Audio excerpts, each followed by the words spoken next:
తెనుగోళ్ళు ఇచ్చిన శిల్పక పండ్లు తేనె మామిడి పండ్లు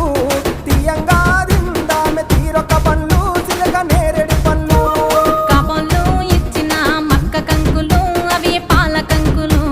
కాల్చుకొని తిందాము కందికాయలు పచ్చి పల్లికాయలు గుజారి గుజారి మామిళ్ళ కిందో నల్ల మామిళ్ళ కింద కుసుమరోళ్ళేసిన కుందన బొమ్మ అది కుందన బొమ్మ